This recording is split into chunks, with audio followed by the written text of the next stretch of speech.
You're on? I'm No, on? you're starting. I'm starting. You always Okay. start, bro. Yeah, I know. I thought you were kicking it off. No, no, no. Okay. Equity line. I will say this about investing. Everything you do learn is cumulative. What I learned at 20 is useful. Equity. Equity mates. Here we are again, episode 13. I'm Bryce, and I'm here with my equity mates, buddy Ren. How are you, mate? I'm good, equity mate. How are you?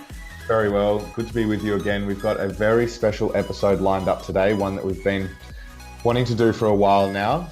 We know everyone loves technology, and it almost seems to be the topic of choice for a lot of newspapers at the moment and media outlets, and you can't sort of avoid it in day-to-day life. So we thought we'd do a Tech-Tacular episode where we talk about all things to do with technology, how that can relate to investing, and sort of what it means for us in our daily lives.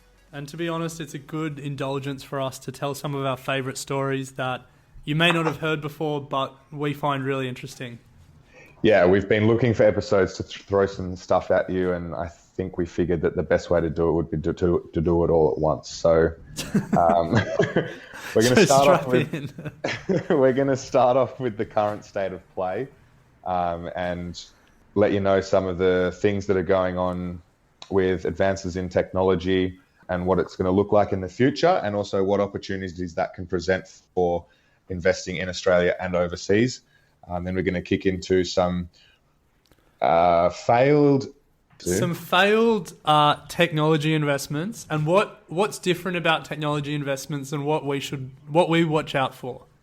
Yeah, so some tips and tricks of finding some stock companies and what's the differences in investing in a tech company, or if there are differences to a regular non-tech company. And then we'll finish off, as always, with a stock of the week. Let's get straight into it, Ren. As always, we like to kick off with some news.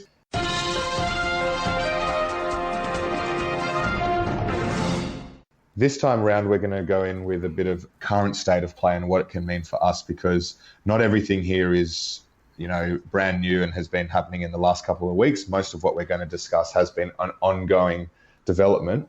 Yeah. Basically, we're stretching the definition of news to fit some more things into it. Yeah, so let's kick it off. All right, let's self-driving cars. Yeah, so if there was one technology, if you were going to ask me what's the one technology that will change our investing lives, but our lives more generally in the next 10 years, I'd have to answer self-driving cars. Interesting. Yeah, I mean, there's a lot of options. AI would be up there, but I think in terms of the next 10 years, what's really going to come down the pipeline and hit society, I think self-driving cars probably takes the cake. For what reasons? I think the huge structural change it will bring to society, the amount of jobs that will be lost because of it, but also the amount of efficiencies that will be gained because of it, the way it will change people's lives. I mean... if you look at the economic modelling around self-driving cars, chances are a lot of people sort of born today won't ever need to buy a car in their lifetime. What that will mean for big companies today, what that will mean for transport, what that will mean for cities. You probably won't need any parking in the city or anything like that. So that's going to change the way we design cities. I mean, I can go on and on about this, but I think that it will represent a real structural change in our society. Yeah, no, it's exciting. I don't reckon I'll ever own a car, probably because of this because of this reason. Living in the city, I don't need one at the moment, and I'll either be able to press a button on my phone and something will come and pick me up, or Yeah, and kids might not even have to ever learn how to drive. Our kids will think we're crazy talking about driving. It'll be something that like rich people do on private racetracks. Yeah, exactly. It'll be an indulgence. Yeah. All right, so where are we up to? We're getting ahead of ourselves. Yes. So where are we up to in terms of self-driving cars? What are some of the main players doing, and who are they? So I think probably a good indicator of how serious this race is the amount of players in the race. So what we thought we'd do is just go through some of the sort of main players, see where they're at, and sort of look forward a little bit and see what they're doing. So the first one we wanted to start with was Ford. And Ford and every other major traditional car company have a self-driving division at the moment. They're all investing in it. GM, Toyota, Honda. I mean, I could just keep naming car companies, but you know them all. Yeah. They're all trying to be the first. And Ford recently made the big move of firing their CEO and promoting the head of their automated car division to CEO. So that was a pretty big statement to the market. And it shows just how serious they are. And it's interesting that, well, I find it interesting because in my mind, you don't tend to think of these more traditional companies as having a lot of skin in the game with this sort of stuff. You always think of the Teslas and Apple and Uber and those sort of companies that have promoted themselves as more technologically advanced. But you're right, all these companies need to have some skin in the game, otherwise they're just going to be left behind. Yeah, definitely. And I mean, I think what Tesla and other car companies have shown is that making the car is actually the easy part of this equation. Making the self-driving technology is obviously harder. And these traditional car companies thought for a while that self-driving cars were a pipe dream, and then would have assumed that they could just license the technology off whatever car company won this race. But now I think what they're slowly realizing is if a company like Tesla wins this race, they don't have to license the self-driving technology to all your traditional car manufacturers. Yeah. They can already make the cars. Or if Apple wins this race, they can create a car manufacturing facility and totally then dominate. Yeah, and then they can dominate this self-driving car market. Yeah. So I think that's lit a fire under a lot of these traditional car manufacturers, and that's why you're seeing them really take this race seriously at the moment. Well, speaking of licensing, we were talking before that Apple was previously doing something along those lines, but now they may have changed direction. Yeah, so they announced late last year, or it was leaked late last year, that they're sort of stepping back. They hadn't had a lot of success in their self-driving department, and they were going to try and move away from actually developing the technology to making a software platform on which other developers could build the technology, and they could create new like apps and stuff to go with the technology. So everyone thought Apple were kind of dwindling in this race. But then what we heard in April this year is that they're now looking to test self-driving technology.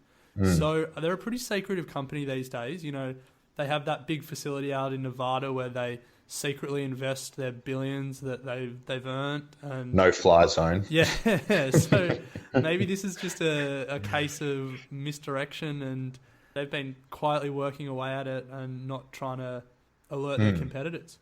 Well, I mean, a company that certainly has let everyone know how they're going, and not traditionally a car manufacturing company, would be Google. So where do they stand in all of this? Yeah, so Google owns a company called Waymo, and that's basically their self-driving car division. Yeah, okay. I was actually in Silicon Valley late last year. Trying to do a funding round for equity mates.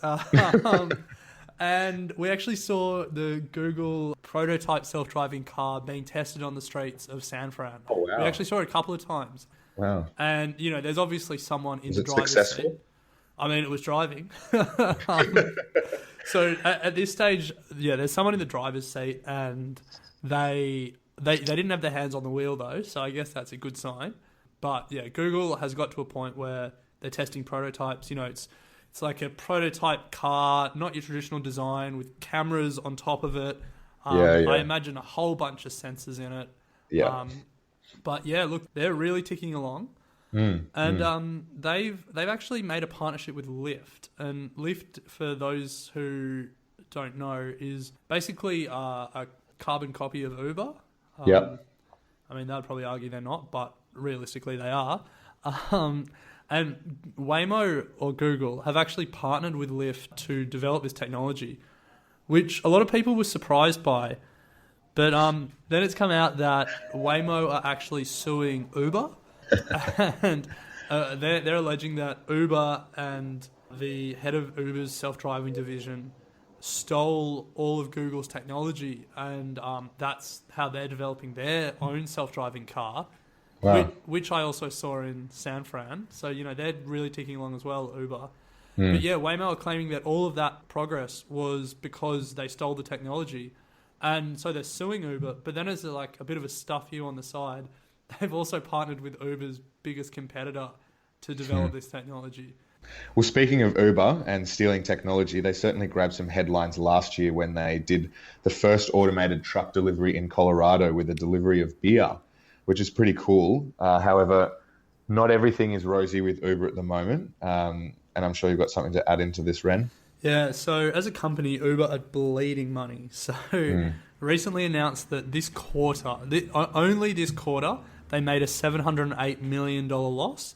Yeah, huge. So just for some context, they brought in $3.4 billion in revenue, but their costs were $4.1 billion. Yeah. So just think about those numbers for a second. That's crazy. $4.1 billion costs in a quarter. Yeah. But then when you compare that to the quarter before, where they made a $900 million loss, I guess they're trending in the right direction.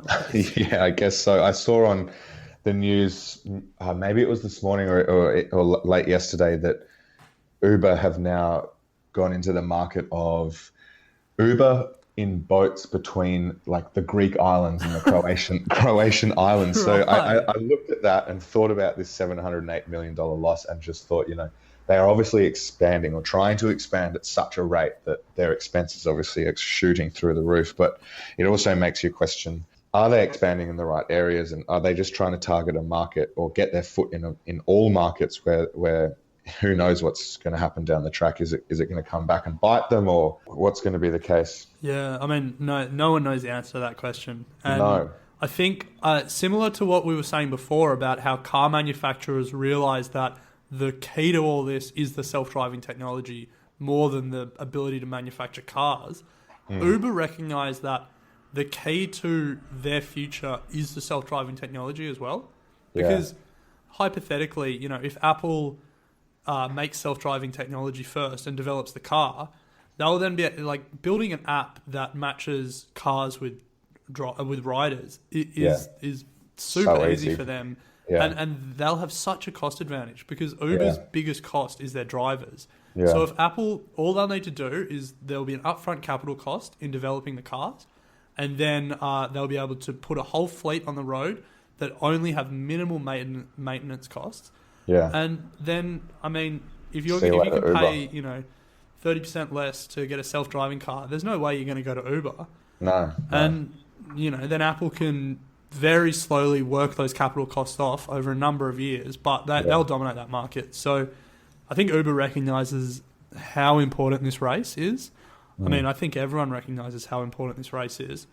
Yeah. Yeah. I'm very keen to see how it all pans out. And honestly, I don't think it's that far around the corner. Well, to give you an idea of just how close it is, the last company that we were going to touch on is one of both of our favorites, we have to admit, and that's Tesla. There recently, I think it was end of last year, a video came out of a Tesla driver asleep in his car, and the car was driving through traffic. Yeah, you can actually see it on YouTube. Yeah, you can Google it. And this guy's just fast asleep in the driver's seat, and the car is just driving in traffic for him. It looks unreal. Yeah. Change the way we live, to be honest. Oh, imagine not having to have Change the seats in way your you car, live. and you just have a couch. Yeah, the couch. Set a TV up, little fridge. Everyone commutes hassle-free. Yeah, it'd be it'd so be good.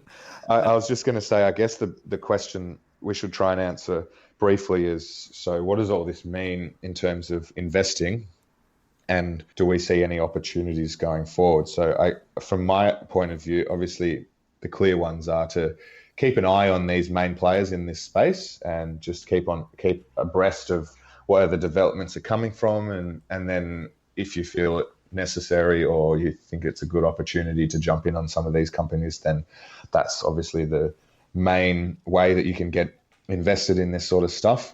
But then if you sort of look further into it and think, what does this mean for other parts of our economy, then we can start talking about, there's going to be people who are losing out on jobs because it's going to disrupt labour market.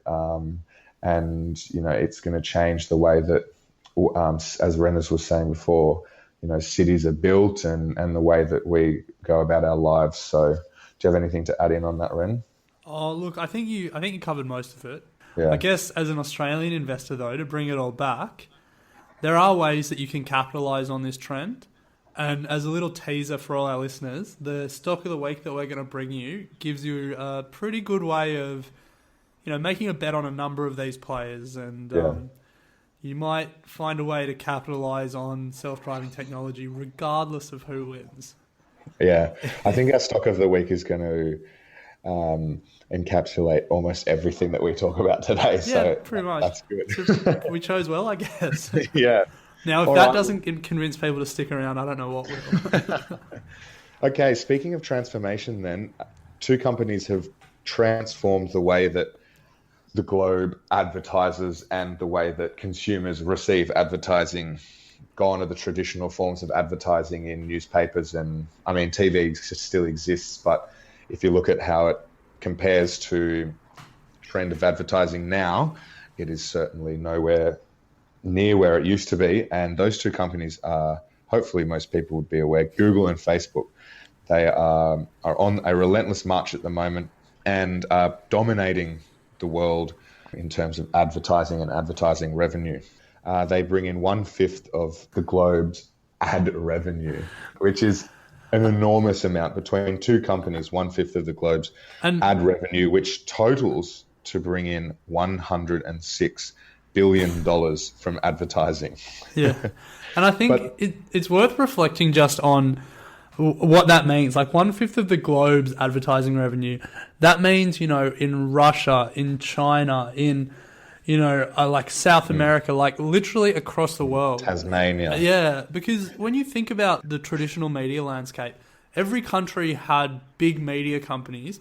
Australia, we had Fairfax and News Corp. In America, there were the big TV networks and then the big national newspapers. Every country has these media conglomerates that have, made millions of dollars over the last 100 years from, radio, TV, newspaper advertising. Yeah. And yet all of those companies are getting crushed at the moment by these two absolute internet behemoths. Yeah, and it's driven primarily by the data that these two companies have on every single one of us. And it allows these companies to specifically start targeting in a way that has never been able to be done before, so that ads now become much more meaningful to the market that they're being promoted towards. Whereas, TV and newspaper, mass markets, you would hope that of everyone that saw it, that, an X percentage would find some value in that advertising. Whereas with these companies, they're offering companies the ability to target so much more specifically, and so their ads will have so much more meaning and relevance to the markets that they're trying to get people to buy their products. And I think what we also need to mention is that the revenue that they're bringing in over the last 5 years has doubled. So we can only imagine what it's going to be like in 5 or 10 years' time. And obviously this is their main revenue stream at the moment. So in terms of investing, if the money keeps coming in the way it is, then these guys are going to be making some serious cash in 10 or 20 years. Yeah, well, I mean, 106 billion at the moment is pretty serious cash, but even more serious cash, I guess. All right. Well, speaking of transformation, once again, we're just going to keep going into the weeds here a little bit, but yeah. Bitcoin. I know I've seen so much in the media about it, and I'm sure you have as well, Ren, and a lot of our mates is an overstatement, but a couple of our mates are in Bitcoin. But for those that are unaware, do you want to give a very brief sort of update on what it is? So Bitcoin is a cryptocurrency. The beauty behind all these cryptocurrencies is that the record of ownership is held on a decentralized ledger. It's a way of keeping records that is, can't be hacked. These Bitcoin can't be stolen, because if you hack one computer to try and change the ledger, every other computer will recognize that doesn't match what every other computer has. That's a really simple way of explaining it's not that simple, but sorry. That's a really brief way of not simple at all. It's definitely worth looking up, because whilst Bitcoin and the other cryptocurrencies, they've had a great run, and we'll see what happens, but the technology behind it, it's called blockchain, and in some ways that might end up being more valuable.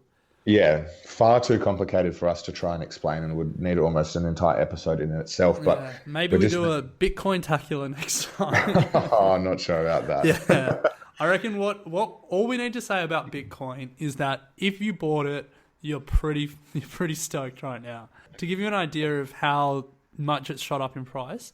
In this time last year, it was about $700 a Bitcoin, which people thought was expensive at the time, but it's shot up to $3,000 or over $3,000 a Bitcoin now. Yeah, huge movements in price, and no one really understands where this is coming from. There's a lot of speculation as to whether it's in a huge bubble at the moment. Is this bubble going to crash? There were people like Dan Bilzerian on Instagram telling the world that he'd bought Bitcoin. It was in mainstream media. So, traditionalists would like to say that when that happens, when your investments start hitting mainstream media like Bitcoin have, then it's certainly in a bubble and to watch out. But who knows? This could skyrocket. This could crash any second. No one's really sure what's going on. But, underlying it all, there's certainly a disconnect between the movement in price and the actual use and utility of the currency at this point in time. So will that even out? Who knows? But yeah, it has certainly shot up. But Bitcoin's not the only one, is it, Ren? No, there's a bunch of others, all using this same sort of blockchain technology. Would you say Ethereum is the second biggest one? I think so, yeah. It definitely gets the second most amount of press. Yeah. And it's also had a pretty crazy price run. A year ago, it was trading at about $15. And it's now 370 or about that. So I'm kind of reluctant to talk about the rise in price for Bitcoin because I don't want people going out there thinking that like putting all their investing funds into Bitcoin or another cryptocurrency is a guaranteed return. No. I think it's worth saying that Bitcoin is a pure supply and demand play. Like all of this price rise has literally just been because there's more demand than supply for the coins. There's no sort of underlying value in the asset. So this is an asset that could go to zero. Currencies and stuff, anything's a supply and demand game, but it's very unlikely that they go to zero because there's tangible value attached to that asset, to that investment. Yeah. But Bitcoin, literally, if governments get together and regulate the currency out of existence, which is a possibility in this case, you may be left holding the bag on something that's valueless.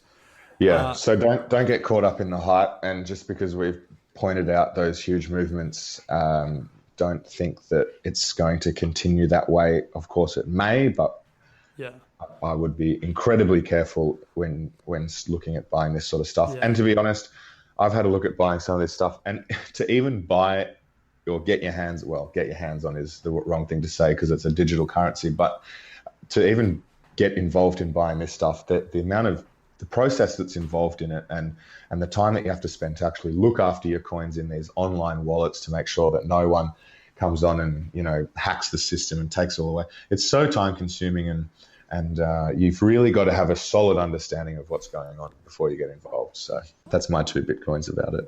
I think we've sufficiently scared all of our non-tech savvy listeners.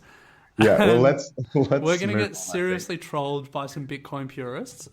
Big time. Because there are some people out there that will live and die defending Bitcoin. We've probably said a lot of wrong things as well. Yeah, whatever. Give us feedback. Well, let's go one step further then and look at societies that are now cashless. Well, that are trying to become cashless. Well, yeah, trying to become cashless, and this is something that both you and I, Ren, can definitely see becoming a reality. Yeah, so look, we might be stretching the definition of technology a little bit here, but it's definitely something that's enabled by technology, and it's something that, in the same way that self-driving cars will be a big structural change, society's going cashless will be a bigger structural change than people would first think. So November 2016 it was, India decided to ban its 2 largest notes, which were the 500 rupee and the 1,000 rupee. So their 2 biggest notes. Yeah, and now just to give context of how big that is, it effectively banned 86% of India's currency. It's the 2 biggest notes, but it's also the 2 most common notes by a long way. Now, the primary reasons for doing this were not driven by technology. So this is where we're sort of pushing the boundary in terms of the technology. But it was to try and fight against corruption and start getting a hold of how much wealth is actually in the economy, and so the government can start receiving taxes and all that sort of stuff. However, the effect of doing what they have done has driven rapid changes in technology within the country. Do you have anything to add to that, Ren? Oh, look, just quickly, because we should try and rip through some of these. They eventually had to reissue some of the cash because the issue was, in some ways, India put the cart before the horse. If not everyone has an online payment system, like a phone or a computer to pay for things, then what you do is you take all the cash out of a society, and then there's a cash crunch, and people really struggle. So that's what India found. They're now on a real serious project of digitizing everyone's identity. So making sure everyone has a smartphone, giving everyone, a sort of digital identity so they can get online payments from the government rather than having to rely on cash. And that's done through fingerprint, I want to point out. Yeah. So India's a really good case study of a country that maybe is skipping a step in traditional development, and it's trying to jump straight into the digital age rather than, the industrialization, dragging everyone out of poverty and then moving towards a more digital economy that you sort of see China has done over the last, say, 30 or 40 years. Mm-hmm. Look, I think what they've done is a very brave thing, and I think that they've just forced people into doing something that I think would have otherwise taken years and years to do. They've forced millions of people to open bank accounts, put their money into banks, and as you said, they've started this digital system of getting everyone recorded and online so they can start getting welfare payments and that sort of stuff. It's also worth noting that there's a company called Paytm, which has just gone ballistic in India, worth about $5 billion, I think. And you'd be interested to know that Alibaba has actually invested about $1.5 billion into the company, I'm pretty sure. And what they do is, a lot of Indians have mobile phones, not necessarily smartphones, but they all have mobile phones. And so this company allows payments to be transferred between mobile phones. So there's about 3.5 or 4 million businesses in India that use this payment system, and many more customers. And it's one way that they have sped up this process of getting rid of cash in their society and allowing customers to pay businesses and businesses to pay businesses just by typing in amounts and using the phone numbers. So that's an interesting way of utilizing technology. Yeah, it really is something that seems so simple, being able to send money not between smartphones but just between any phone. But it is actually having profound effects across the world. And if you want to look at sort of a real hub of entrepreneurism, look into some of these African countries. Because mobile payments is Middle changing, Eastern as well. Yeah, it really is changing the continent. I guess to wrap up, I just want to mention that, we've gone from self-driving cars all the way through to cashless societies, and trying to find companies that are specifically relevant to everything that we've mentioned can be either time-consuming or near impossible for someone that doesn't have a lot of time or really know where to start. I guess why we did this, Ren, and correct me if I'm wrong, but was more to just give an update and understanding of where everything's at, but also to encourage everyone to just keep abreast of what's going on and start to develop your own ideas of what that could mean going forward, and then think about how that is going to sort of shape your investing sort of philosophy of companies that you can see 10 or 20 years down the track having some sort of impact. Yeah, definitely. And look, I think in a general sense, the reason that I love investing and I'm sort of drawn to the study of it is because you get the opportunity to be, a student of the world. Yeah. It's not often that we could talk about 3 pretty diverse topics and just talk about how these things are going to change the world. And it doesn't always have to be that, cashless society, okay, well, I'm going to invest in this mobile payments company. But you can think of the second order and third order effects down the line. So, definitely. Mobile payments are going to become a bigger thing. This will enable far better commerce in regions that were generally plagued by corruption and crime and stuff like that. What does that mean for the continent of Africa or countries within Africa? Maybe there's, something in there that you can look at to invest in. So it's about just literally reading as much as you can, learning about as much as you can, and just thinking about the second and third order effects, and just be a student of the world. There's more investing opportunities out there than we have time on this earth. So just keep learning. Yeah, nice one. Well, moving on then. So, Now that we've got everyone really excited about the potential for technology, I think we need to temper those expectations a little bit and talk about tech investing gone wrong. yeah. And then maybe what people should look for when they're thinking about investing in a technology company. Well, I mean, yeah, true. So 1997 to 2001, I'm sure people have heard of it. And if you haven't, that was the era of the first internet boom, otherwise known as the dot-com bubble. This was a time where we started to see crazy valuations in companies and irrational exuberance, expenditure and investing, that it was a time of people just throwing money at companies. I think maybe to give a quick fire idea of just how crazy that whole time was, let's just fire some stories back and forth of our sort of favorite dot-com bubble stories and Okay. just how crazy, the valuations were, how much money was involved, and sort of what happened back in the day. All right, kick it off. Well, look, one of the ones that I'm sure no one's heard of today is Boo.com, which raised hundreds of millions of dollars and then burnt through $188 million in just 6 months trying to build a global online fashion store. It went bankrupt in 2000. Broadcast.com, which was Mark Cuban's initial company that he began, he later went on to sell that to Yahoo for $5.9 billion. Interestingly, though, once that was sold to Yahoo, Mark Cuban then went and shorted the stock and made even more money. So for those that aren't aware of that, what that means, he essentially had no faith in the stock, thought it was way too overvalued. This is his own company, bet against it, and it obviously crashed, and he made even more money than the $5.9 billion. So, I mean, Yahoo really suckered then, I guess. But I mean, he knew that it was a bubble, I guess, and he made the most of it. So you can't fault the bloke. Guy. Exactly. Yeah. Another one, I mean, we just spoke about Bitcoin, but they weren't the first attempt at a digital currency. Flues.com was an online digital currency that folded in 2001. But they had their moment in the spotlight because Whoopi Goldberg, in one of her lesser-known appearances, actually acted as their spokesperson. This is ridiculous.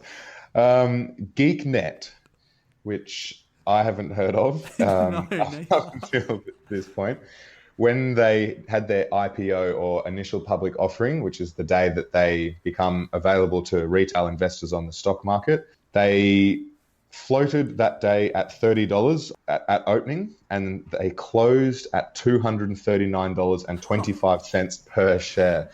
What a day. In one day, they gained 698%. The year after that IPO, however, their share was worth $8. So they... You better hope you sold at the top. No, you just sell that day and walk away with 700%. Yeah, what a day. I mean, in a similar vein, another company that I'm sure no one's heard of, InfoSpace. In March 2000, its stock price cracked $1,000. It reached $1,305 per share. Which back then... Yeah, I mean, that's crazy. I mean, we're talking about Google cracking $1,000 a share now. Yeah. InfoSpace, just as big a company as Google back in the day, cracked $1,000 a share in March 2000. By 2002, it was trading at $2 per share. So that's obviously a company that has seriously gone bust. Yeah. 2001 was the burst of the bubble. 2002, it's worth $2 a share. Unbelievable. Spewing if you held on to it. The big company that everybody's heard of, Books A Million. No one's heard of it. 25th of November, 1998. So just after the boom started kicking off in a big way, it was trading at $3 a share. 2 days later, it was $38.94 a share. So $3 to $38 in 2 days. People were making a fortune off these companies. Or people were losing a fortune.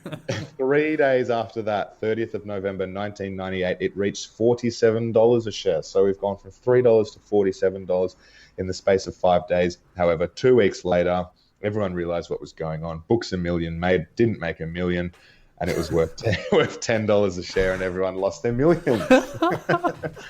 Now this brings us to my favorite. I don't think you can beat this in just a crazy tech boom story. So this company was called Pixelon. It sold itself as a company that offered higher quality video streaming. And it raised $23 million and then spent $16 million of that on a .com launch party in Las Vegas featuring the Dixie Chicks, Kiss, and they even got The Who to reunite just for that party. And they called it iBash 99. What a name. 16 million. 16 million on a party in Vegas. Oh my God. Yeah. Now, probably not surprising to anyone, within a year, the whole company collapsed as when they admitted they misrepresented or completely faked their technology. But what was surprising to a lot of people is their founder, named Michael Fenn, was actually a convicted felon on the run called David Kim Stanley. Now, you probably think we're making this one up, but Google David Kim Stanley. This did happen. This party did occur. The Who reunited for it. And if that doesn't sell what the tech boom was like, well, then nothing will. I know. Some crazy times, and you still hear people talk about it. People either made an absolute fortune and are still incredibly rich from it, or people lost an absolute fortune.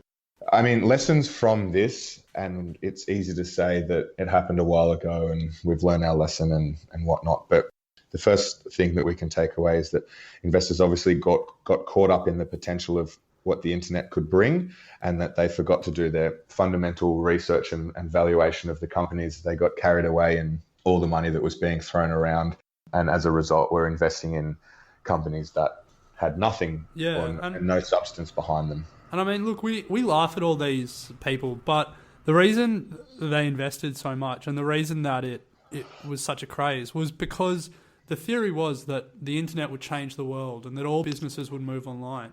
And these investors actually weren't wrong. I mean, like, look at the world today. All the biggest companies are internet companies or technology companies. Retail has moved online, like Netflix and stuff. Everything is done over the internet now. Yeah. Whatever good or service you want, it's online. So the investors' fundamental thesis was right. The issue was that they got so caught up in this new technology that they didn't look at the actual companies that they were investing in, and they didn't think about whether what they were actually buying was a good price for the company. They just thought the internet will change everything. Who cares what we pay? Because, Books A Million is going to be selling 1 million books a day online, regardless of how many books they were selling online. Pixelon had The Who. Yeah, I mean, they got them to reunite. Like, video streaming, it's going to be big. And these theories weren't wrong. Amazon was a bookseller that's now the biggest retailer in the world. Yeah. These investors had the right thought process, but they let their emotions and the emotions of others get in the way, obviously. So it's easy to look back and say that was in hindsight and that it's not going to happen now. But there are examples at the moment that put into question, have investors actually learnt their lessons? For example, Facebook has gone ahead and bought WhatsApp, which is the online mobile application messaging service, for $19 billion, despite WhatsApp only having a revenue of $50 million. Another one was Twitter filed for a $1 billion IPO before it was even profitable. And Amazon's price to earnings ratio is at 184. So for those that aren't aware, that means you're paying 184 times their earnings for their shares, which is an incredible amount. Yeah. And something that in this day and age would certainly put it into the spectrum of very overvalued, but who knows? Yeah. So what does that mean? So I guess, the question that we have to ask is, are investors making the same mistakes as they did in the early 2000s, or are we missing something with, those sort of examples that you just talked about? Well, what do you think? So technology companies are unique in some ways. A lot of them are sort of all or nothing plays. And what do I mean by that? So, a traditional business that you're investing in can have a 30% market share, strong profit margins, and be a good investment. Like, as an example, Woolies. If you invested in Woolies and every year they were making money, they wouldn't have to have 100% of the grocery sector to be a solid investment for, years to come. Yeah. But with technology companies, their business model is a little bit different. Because of the sort of unique nature of a lot of technology companies, there's a real incentive to dominate the market and control a certain section of the market, and then you're able to monetize the users that you've brought in, or you can raise your prices. So if we look at the examples that you brought up before, I mean Amazon's probably the best one. It trades at 184 times multiple, which is a crazy multiple to be paying. But the reason that investors are buying it is because it deliberately trades at such a thin profit margin to destroy traditional retailers, which it's had a lot of success doing. But it wants to become the dominant e-commerce platform, not just in America, but across the world.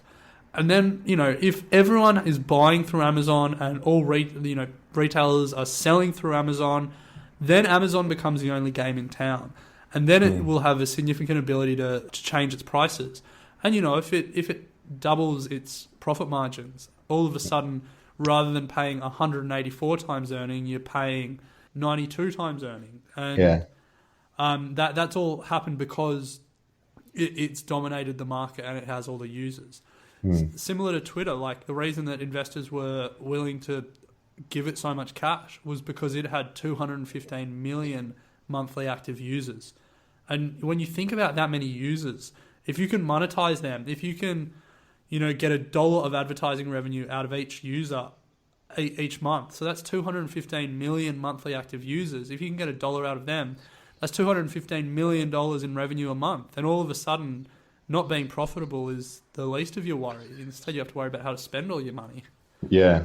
The big question is if, just like with Snapchat, they've got these big users, but how to monetize is the question. Can you monetize them? Yeah. And that's where the Facebook one comes in, I guess. So, you talked about the WhatsApp acquisition, and that's one that puzzles even us for the price. $19 billion is a lot to pay, given that they only paid $1 billion for Instagram.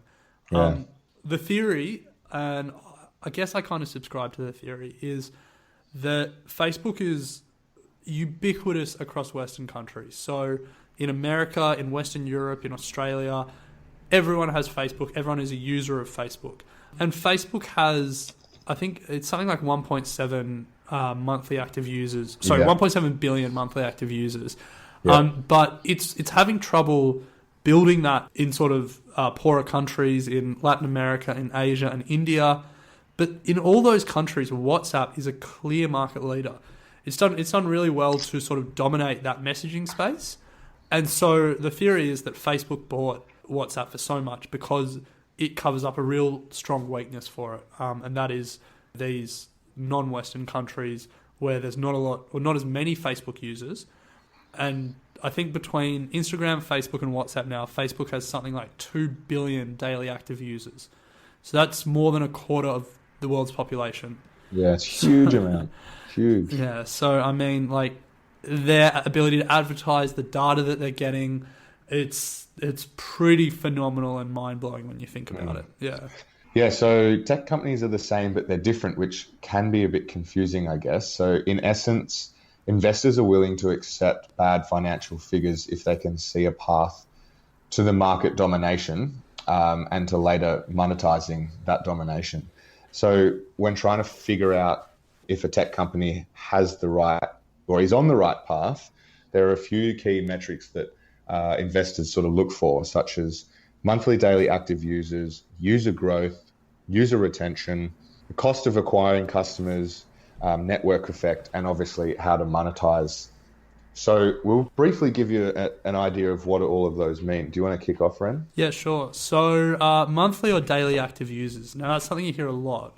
Yeah. And the best way to explain it, have you ever downloaded an app or signed up to a website and then never visited again, never opened the app? Yep. Well, yeah, everyone has, and you're not alone. Tech investors can be fooled by total user figures. Everyone who's downloaded the app. So what investors want to look at is the daily or monthly active users. That's the amount of people that use the app or the website every month or every day. They're the important users for these companies because they're the reoccurring people that are going to the website and that can be monetized. So user growth, and as the name suggests, that's what they look at. This is a better indication of a company's growth rate as opposed to something like revenue growth rate for traditional companies. So if a tech company is having a crazy user growth but no revenue growth, that is okay, as long as you can see and management have talked about and explained that there is a way to monetize these users in the future. Yeah, definitely. So similar to the two we've talked about before is user retention, and that is, in a nutshell, what percentage of users are staying on the app. Because you could have a crazy marketing campaign, or Whoopi Goldberg could be promoting your online currency. If people are signing up, going to the website once and then never again, that's a really strong indication that whilst you might be really good at getting users to the site, you're not good, or your product isn't very good at keeping them there. So that's a big warning sign if there's a low user retention rate. Yeah, and off the back of that, if the next one obviously we said was the cost of acquiring customers. You don't want to have to be investing in companies, that are spending an absolute fortune just to get someone to sign up to their service. So the customer acquisition cost, some companies can fudge their user growth numbers for a while by investing huge amounts of money into acquiring new customers. So this metric shows how much companies are paying to acquire each new user and gives a good idea if user growth numbers are sustainable. Yeah. I guess the end goal is that you want to be acquiring customers for the lowest cost possible, without having to spend huge dollars advertising your product or getting them to sign up to your service, because it's just a waste of, not a waste of money, but something you don't want to have to be spending money on. And I mean, combined with customer acquisition cost, you want to be looking at the average revenue per user. So, if your customer acquisition cost is $5 a user, but then you're only getting $4 a user, either from sales or from advertising revenue from that user, then it's obviously unsustainable long term, unless you can bring either that revenue number up or the customer acquisition cost number down. In essence, if you're paying to get a user more than you're making from that user, big red flag. You're in a bad situation. Yeah. All right, network effect, Ren. Okay, so network effect, by way of a definition, is where each additional user of a good or service adds value to all other users in the network. So the best example is social media, Facebook. If you were the only person on Facebook, it wouldn't be very valuable. But because you're one of a few billion people on Facebook, there's a lot more value.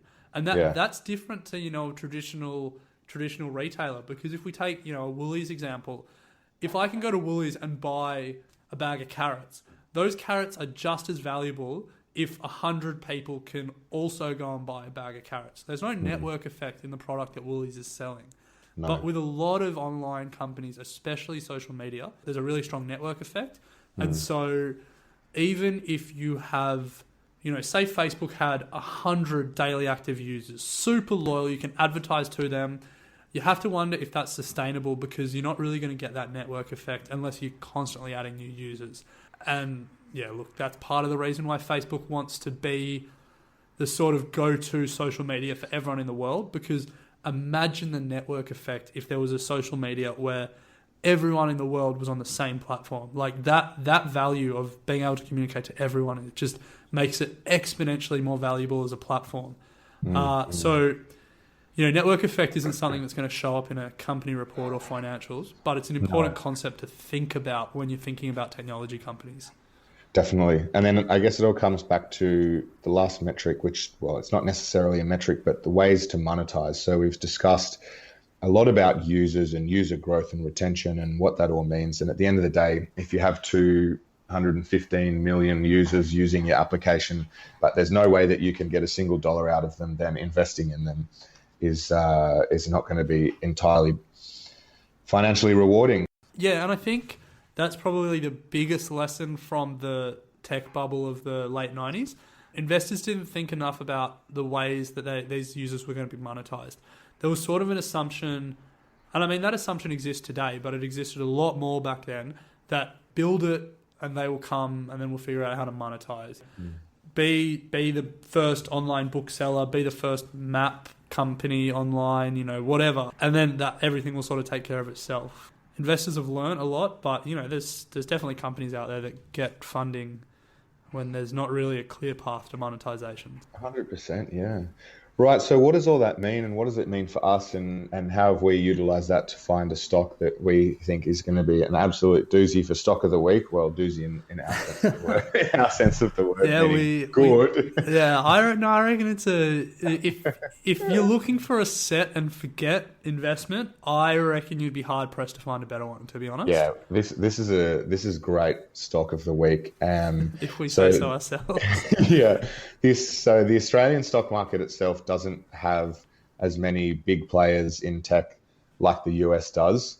So Yeah. most of opportunities for public investment in tech stocks, as we have discussed more in line with this episode, we haven't really delved into biotech or fintech or anything like that.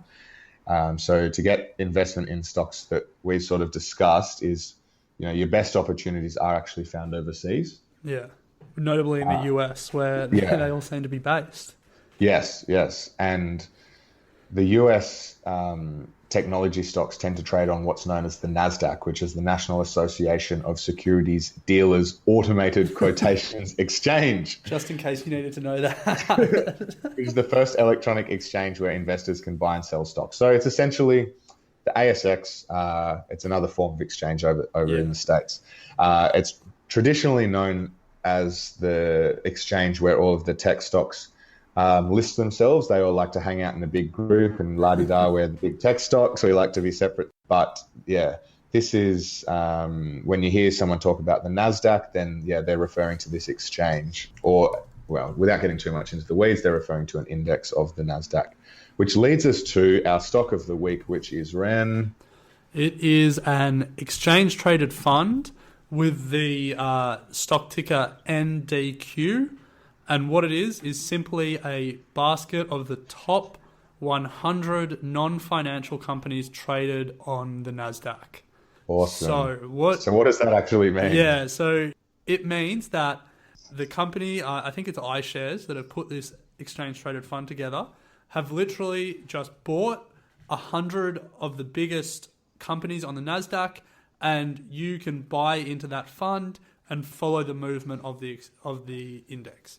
So it's a fantastic way of getting access to all of the companies we previously talked about. Do we go one for one, or do you want me to just rip through them? Nah, just rip through them. All right. So Apple is the biggest company in the ETF. I think it's like 12% of the ETF. Alphabet, which is Google, second biggest company. Microsoft, Amazon, Intel, Cisco, Comcast, that's the American cable company, if you haven't heard of them. Kraft Heinz, the biggest food producer in the world. Starbucks, the biggest producer of shitty coffee. Netflix, Adobe, Tesla, Yahoo, eBay, the list goes on. But yeah, so look, essentially all the big tech companies bar LinkedIn. For some reason, they wanted to invest a list on the New York Stock Exchange, and IBM. IBM was sort of, one of the very first internet companies.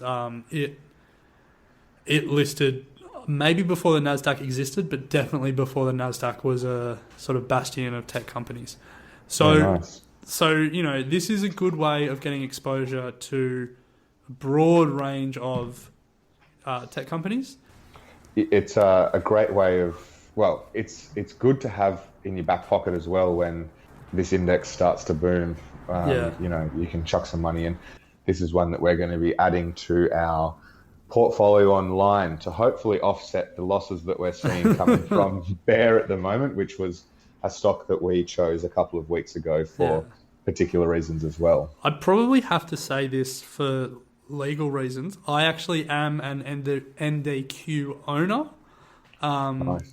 And yeah, look, it's probably worth saying that a lot of people are talking about the NASDAQ being pretty fully valued at the moment, as in they expect to crash. I am a little bit more bullish than a lot of people. I think there may be a short-term correction, but I think some of the things we talked about today, especially the advertising story that we didn't spend as much time on, but I think the consolidation of this much advertising revenue is going to keep the NASDAQ churning along pretty nicely let alone all of the new technologies that all these companies will develop. Yeah, no, I agree. I think this is a very long-term play. I think this stock could be worth a lot more down the track. You know, you just look at these companies and the potentials that they have, and I can't see here, as you said, short-term corrections, yes, long-term gains for sure. So that's it. NDQ, we'll throw it up. We'll invest 1,000 through IG. Yeah. At Still haven't $8 a trade. They still haven't reached out to us about that sponsorship, but you know, Still haven't reached we'll out. put the offer out again. But that's it, Ren. Another great episode. Yeah, that was a Tech-Tacular. Yeah. Maybe we'll have a Tech-Tacular 2.0 later down the track, or we'll do a Tech-Tacular and discuss some of the other things going on in the tech we world. could have waffled on for a whole other episode here, I reckon. I know, we didn't. Yeah. Probably worth saying, if you want any other form of tech, or not Tech-Tacular, any other tacular, you know, if you want us to do a deep dive on something, shoot us an email, shoot us a tweet, shoot us a Facebook message. Yeah. You know, whatever. There's 100 ways to contact us. Let us know. We'll be happy to do it. Yeah. So as always, thanks for listening, guys, and we will be back in a couple of weeks. Equity Mates and the people appearing in this program may have positions in the companies mentioned. This is general advice only. Please speak to a financial professional to understand how it may pertain to your individual situation. Tech with the mind.